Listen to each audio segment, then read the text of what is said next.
Днес ще се потопим в историята на една наистина специална порода – истински самураи сред кучетата.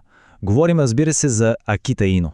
И тази история, вижте, започва не просто с някакви сухи факти, а с една съдба, която докосва сърцето. Съдбата на Хачико. Това е Акита, чиято, непоклатима вярност го превръща в легенда и в жив символ на самата същност на породата. Точно тази дълбока, почти неразбираема лоялност е причината хората в Япония да гледат на Акита не просто като на куче. Не, за тях това е национално съкровище. Добре, но откъде идва всичката тази преданост? За да го разберем, трябва да се върнем назад, в едно доста драматично минало. Това е историята на един самурай. Историята на Акита е като истински филм с много възходи и падения.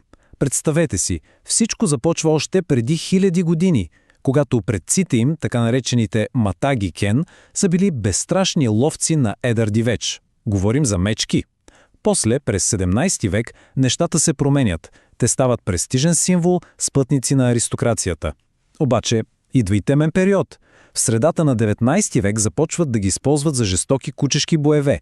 Породата е почти унищожена, до през 1931 я спасяват, като я обявяват за национален паметник. И тъкмо когато изглежда, че всичко ще е наред, идва Втората световна война и те отново са на ръба на изчезването.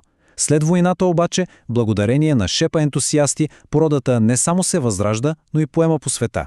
И ето тук става наистина интересно. Този следвоенен период всъщност разделя породата на две. Така се появяват два доста различни типа.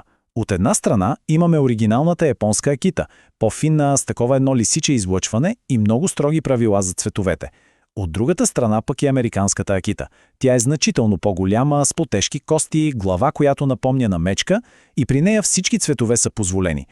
И цялата тази бурна история, разбира се, оставила своя отпечатък. Тя е изковала един наистина уникален темперамент. Един дух на самурай. Първото нещо, което се набива на очи, е тяхната гордост. Акита се носи с едно такова огромно достоинство. И това не е просто поза, а нещо, което идва отвътре. Едно вродено усещане за собствената им значимост. Следва верността. И тук говорим за една яростна, безпрекословна отдаденост на семейството. Лоялността им е абсолютна. Наистина, те ще направят абсолютно всичко, за да защитят хората, които обичат. Но тази невероятна лоялност си има и друга страна. Те са изключително независими.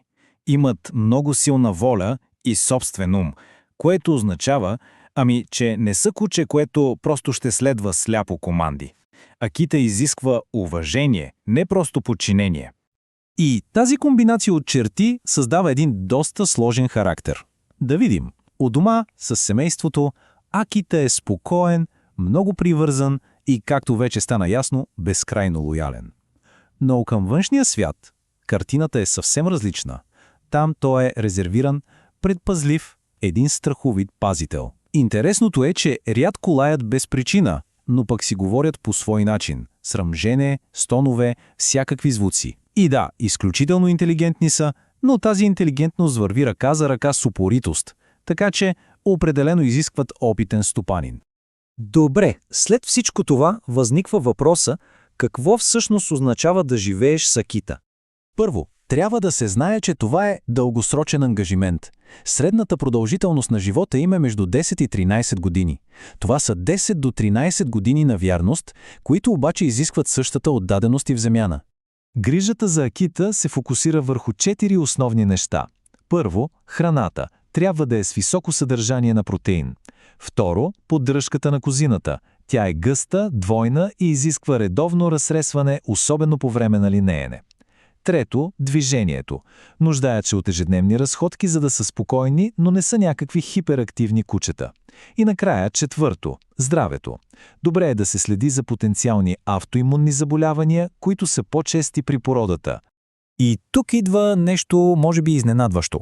Тяхната адаптивност.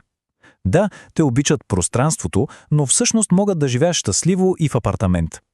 Ключът е да получават достатъчно разходки и внимание. По природа са и много чисти и тихи, което ги прави, доста добри са квартиранти.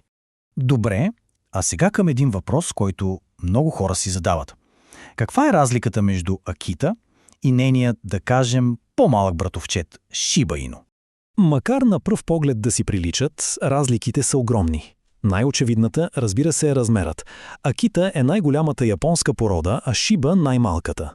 Но не е само това. Темпераментът им е коренно различен. Акита е по-скоро спокоен, достолепен пазач, Шиба от друга страна е много по-енергичен и дързък с една такава почти котешка независимост. И така в крайна сметка става ясно, че Акита Ино е много повече от просто домашен любимец. Това е лоялен, достоен, но и много изискващ спътник, което не води до финалния въпрос. Готов ли е човек за спътник с духа на самурай?